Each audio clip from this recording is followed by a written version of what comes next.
BBC തനിക്കെതിരെ വ്യാജ വാർത്ത നൽകി തൻ്റെ പ്രശസ്തി നശിപ്പിച്ചു, തൻ്റെ ബിസിനസ്സുകൾക്ക് കോടികളുടെ നഷ്ടമുണ്ടാക്കി എന്നും പറഞ്ഞ് ട്രംപ് കോടതിയിൽ പോയി ഒരു കേസ് കൊടുത്തു. ചില്ലറ കേസൊന്നുമല്ല, 1.5 കേസാണ്. കേസിൻ്റെ മൂല്യം എത്രയാണെന്നോ കേട്ടാ ഞെട്ടും. $1000 കോടി, അതായത് ഏകദേശം 83,000 കോടിയിലധികം ഇന്ത്യൻ രൂപ.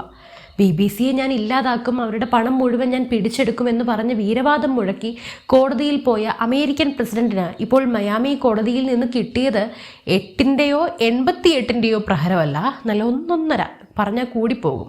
ലോകത്തിലെ ഏറ്റവും ശക്തനായ പ്രസിഡന്റിനോട് കോടതി ഇപ്പോൾ എന്താണ് പറഞ്ഞതെന്നറിയോ?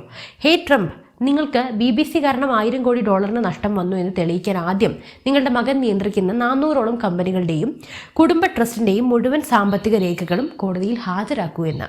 അതായത് ലോകം മുഴുവൻ കാണാതെ പൂട്ടിവെച്ചിരുന്ന ട്രംപ് സാമ്രാജ്യത്തിൻ്റെ മുഴുവൻ കള്ളക്കണക്കുകളും രഹസ്യരേഖകളും ഇപ്പോൾ കോടതിക്ക് മുന്നിൽ നിവർത്തി വെക്കേണ്ട അവസ്ഥ. സ്വയം കുഴിച്ച കുഴിയിൽ വീഴുക എന്നൊക്കെ പറഞ്ഞാൽ ഇതാണ്. എന്താണ് ഈ കേസിന് പിന്നിലെ യഥാർത്ഥ സംഭവം?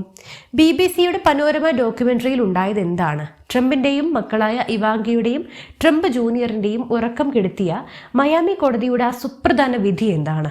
വമ്പൻ ബിസിനസ്സുകാരൻ എന്ന് അവകാശപ്പെടുന്ന പ്രസിഡന്റ് ട്രംപിൻ്റെ വായടപ്പിച്ച ആ സത്യങ്ങൾ എന്തൊക്കെയാണ്? കൃത്യമായ ഡാറ്റകളും തെളിവുകളും വെച്ച് നമുക്ക് വ്യക്തമായി ബോൾഡായിട്ടൊന്ന് പരിശോധിക്കാം. നമുക്ക് ആദ്യം സംഭവത്തിൻ്റെ പശ്ചാത്തലത്തിലേക്ക് പോകാം. ട്രംപ് പ്രസിഡന്റായി തിരഞ്ഞെടുക്കപ്പെടുന്നതിന് തൊട്ട് മുമ്പ് BBC സംപ്രേഷണം ചെയ്ത പനോരമ എന്ന പ്രശസ്തമായ ഡോക്യുമെൻ്ററിയാണ് ഈ സംഭവങ്ങളുടെ എല്ലാം തുടക്കം എന്ന് പറയുന്നത്. 2021 ജനുവരി 6, അമേരിക്കൻ ജനാധിപത്യത്തിന്റെ ചരിത്രത്തിലെ കറുത്ത ദിനം. വാഷിംഗ്ടൺ DC-യിലെ US ക്യാപിറ്റോൾ മന്ദിരത്തിലേക്ക് ട്രംപിന്റെ അനുയായികൾ ഇരച്ചു കയറി ആക്രമണം നടത്തിയ ലോകം മുഴുവൻ നടുക്കത്തോടെ കണ്ട സംഭവം. ഈ സംഭവത്തിന് തൊട്ടു മുമ്പ് ട്രംപ് നടത്തിയൊരു പ്രസംഗമുണ്ട്. ഈ പ്രസംഗത്തിലെ വെറും 12 സെക്കൻഡ് ദൈർഘ്യമുള്ളൊരു ഭാഗം BBC എഡിറ്റ് ചെയ്തപ്പോൾ തെറ്റായ രീതിയിൽ ചിത്രീകരിച്ചു എന്നാണ് ട്രംപിന്റെ ആരോപണം. ട്രംപ് അനുയായികളോട് സമാധാനപരമായി പ്രതിഷേധിക്കാൻ ആവശ്യപ്പെട്ട ഭാഗം ഒഴിവാക്കി ആക്രമണത്തിന് ആഹ്വാനം ചെയ്യുന്ന രീതിയിൽ അത് മാറ്റിമറച്ചു എന്നാണ് ട്രംപ് വാദിക്കുന്നത്. ഇതിനെ തുടർന്ന് വലിയ വിവാദങ്ങൾ ഉയർന്നു എന്നതും വളരെ സത്യമാണ്.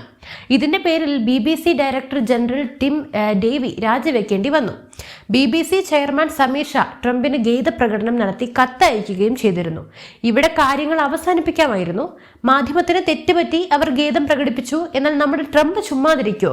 അയ്യോ, എനിക്ക് BBC കാരണം വല്ലാത്ത മാനനഷ്ടവും ബിസിനസ് നഷ്ടവും ഉണ്ടായിപ്പോയി, എനിക്ക് $10 ബില്യൺ നഷ്ടപരിഹാരം വേണം, ഇങ്ങനെ പറഞ്ഞുകൊണ്ട് തട്ടിക്കയറി കേസ് കൊടുത്തു. പക്ഷേ അവിടെയാണ് ട്രംപിന്റെ കണക്ക് കൂട്ടലുകൾ സകലതും പിഴച്ചത്.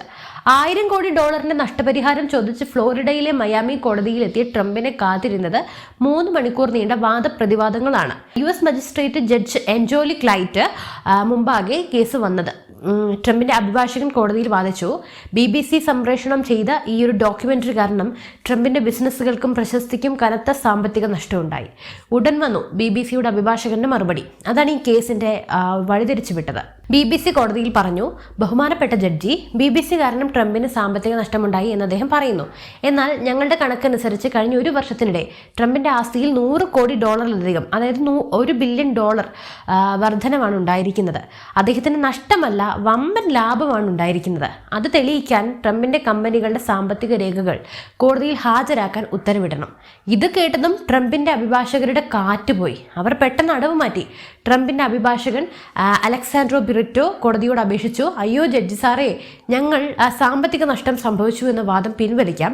പ്രശസ്തിക്കേറ്റ കളങ്കത്തിന്, റെപ്യൂട്ടേഷൻ ഡാമേജിന് മാത്രം നഷ്ടപരിഹാരം ചോദിച്ചോളാം. ദയവായി ബിസിനസ് രേഖകൾ ചോദിക്കരുത്. കണ്ടോ തന്ത്രം? കാര്യം പന്തികേടാണെന്ന് കണ്ടപ്പോൾ വാദം മാറ്റി.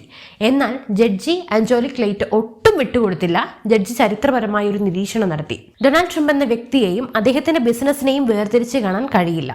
ഈ ഹർജിയിലൂടെ സ്വന്തം സാമ്രാജ്യത്തിന്റെ സാമ്പത്തിക വിവരങ്ങളെ കോടതിയിലേക്ക് വലിച്ചിഴച്ചത് ട്രംപ് തന്നെയാണ്. അതുകൊണ്ട് രേഖകൾ മറച്ചുവെക്കാൻ സാധിക്കില്ല. എന്തൊരു വിധി! ട്രംപിന്റെ മുതിർന്ന മകനായ ഡൊണാൾഡ് ട്രംപ് ജൂനിയർ നയിക്കുന്ന Donald J Trump revocable trust എന്ന കുടുംബ ട്രസ്റ്റിന്റെ കീഴിലുള്ള 400ഓളം കമ്പനികളുടെ മുഴുവൻ സാമ്പത്തിക ഇടപാടുകളും രേഖകളും കോടതിയിൽ ഹാജരാക്കാൻ മജിസ്ട്രേറ്റ് ജഡ്ജ് എൻജോലിക് ലൈറ്റ് ഉത്തരവിട്ടു. സ്വത്ത് വിവരങ്ങളും കമ്പനി രേഖകളും രഹസ്യമായി സൂക്ഷിക്കാൻ ട്രംപിന്റെ അഭിഭാഷകർ നടത്തിയ സകല ശ്രമങ്ങളും കോടതി തച്ചുടച്ചു. പണി അവിടെയും തീർന്നില്ല. കേസിൽ നിന്നും രക്ഷപ്പെടാൻ ട്രംപിന്റെ മക്കളും ഉന്നത ഉപദേശകരും എല്ലാം ശ്രമിച്ചിരുന്നു. എന്നാൽ BBC ഇവർക്കെതിരെ പുറപ്പെടുവിച്ച സമൻസുകൾ റദ്ദാക്കണമെന്ന ആവശ്യവും കോടതി പൂർണ്ണമായും തള്ളി. ആരൊക്കെയാണ് ഈ ലിസ്റ്റിലുള്ളത് എന്നറിയാമോ? ഒന്നാമത് ട്രംപിന്റെ മകൾ ഇവാങ്ക ട്രംപ്, മരുമകൻ ജാരഡ് കുഷ്നർ, ട്രംപിന്റെ മകൻ ട്രംപ് ജൂനിയർ, മുൻ ഉപദേശകൻ സ്റ്റീവ് ബാനൻ, മുൻ ദേശീയ സുരക്ഷാ ഉപദേശകൻ മൈക്കൽ ഫ്ലിൻ, തീവ്ര വലതുപക്ഷ ഉപദേശകനായ സ്റ്റീഫൻ മില്ലർ. ഇവരോടൊക്കെ കോടതിയിൽ ഹാജരാകാനാണ് BBC ആവശ്യപ്പെട്ടിരിക്കുന്നത്. BBCയുടെ ലക്ഷ്യം വ്യക്തമാണ്. 2021 ജനുവരി 6 ക്യാപിറ്റോൾ ആക്രമണവുമായി ബന്ധപ്പെട്ട് ഇവർ തമ്മിൽ നടത്തിയ സ്വകാര്യ ടെക്സ്റ്റ് മെസ്സേജ്, കോളുകൾ, മറ്റ് അന്വേഷണ ഏജൻസികൾക്ക് നൽകിയ രഹസ്യമൊഴികൾ ഇവയെല്ലാം കോടതിയിൽ ഹാജരാക്കണം. അതായത് അന്ന് അമേരിക്കയെ നടുക്കിയ ആക്രമണത്തിന് പിന്നിൽ ട്രംപും അദ്ദേഹത്തിൻ്റെ ഈ ഇന്നർ സർക്കിളും എന്താണ് ചർച്ച ചെയ്തത് എന്ന് കൃത്യമായി തെളിയിക്കാനുള്ള അവസരമാണ് BBCക്ക് കോടതി തുറന്നു നൽകിയിരിക്കുന്നത്.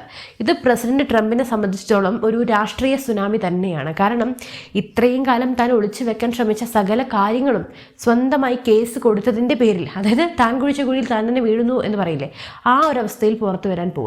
ഇവിടെ നമ്മൾ ചിന്തിക്കേണ്ട ഒരു കാര്യമുണ്ട്. ട്രംപ് എപ്പോഴും അവകാശപ്പെടാറുള്ളത് താനൊരു വമ്പൻ വ്യവസായിയാണെന്നാണ്, ലോകത്തിലെ ഏറ്റവും വലിയ ഡീൽ മേക്കർ ആണെന്നാണ്. എന്നാൽ യാഥാർത്ഥ്യം എന്താണ്? തൻ്റെ ആസ്തി ലോകത്തിന് മുന്നിൽ കാണിക്കാൻ ട്രംപിന് എപ്പോഴും ഭയമാണ്.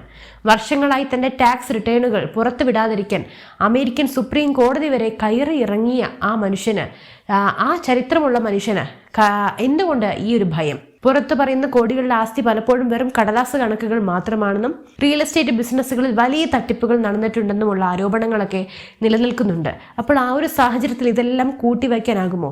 ആ ട്രംപാണ് ഇപ്പോൾ BBCയെ പൂട്ടിക്കാൻ പോയിട്ട് സ്വന്തം 400ഓളം കമ്പനികളുടെ സാമ്പത്തിക രേഖകൾ ഓപ്പൺ ബുക്കാക്കി കൊടുക്കാൻ നിൽക്കുന്നത്. BBC വളരെ കൃത്യമായ സ്ട്രാറ്റജിയാണ് എന്തായാലും ഉപയോഗിച്ചത്. എന്തായാലും നിങ്ങൾക്ക് നഷ്ടം വന്നു എന്ന് നിങ്ങൾ പറയുന്നു എങ്കിൽ നിങ്ങളുടെ കണക്ക് പുസ്തകം നിങ്ങൾ തരൂ, നോക്കട്ടെ. ഇത് ഇങ്ങനെയാണ് BBC പറഞ്ഞത്. അത് കേട്ടപ്പോൾ തന്നെ ട്രംപിന്റെ കാൽക്കീഴിലെ മണ്ണ് ഒലിച്ചു പോയി. സാമ്പത്തിക നഷ്ടം എന്ന വാദം പിൻവലിക്കാൻ ട്രംപിന്റെ വക്കീൽ കോടതിയിൽ കെഞ്ചി രംഗമൊക്കെ എത്രത്തോളം ഹാസ്യാത്മകമാണ്. അമേരിക്കൻ പ്രസിഡന്റ് ട്രംപിനെ നേരിട്ട് ചോദ്യം ചെയ്യാനും BBCയുടെ ലീഗൽ ടീം തയ്യാറെടുത്തുകൊണ്ടിരിക്കുകയാണ്. പ്രസിഡന്റ് പദവിയിലിരിക്കുന്ന ഒരാൾക്ക് BBCയുടെ മൂർച്ചയുള്ള വക്കീലന്മാരുടെ ചോദ്യങ്ങൾക്ക് മുന്നിൽ സത്യം തുറന്നു പറയേണ്ടി വരുന്നത് ആലോചിച്ച് നോക്കൂ. എന്തായാലും ഇനി ഇഷ്ടംപോലെ ട്വിസ്റ്റുകളാണ് സംഭവിക്കാൻ പോകുന്നത്. എന്തായാലും നിങ്ങൾക്ക് എന്ത് തോന്നുന്നു? ട്രംപിന്റെ കാര്യത്തിൽ എന്ത് സംഭവിക്കും? തീർച്ചയായും നിങ്ങളുടെ അഭിപ്രായങ്ങൾ താഴെ കമന്റ് ചെയ്യൂ. മറ്റു വിഷയമായി വീണ്ടും എത്തുന്നതിന് നന്ദി. News desk IBN Malayalam.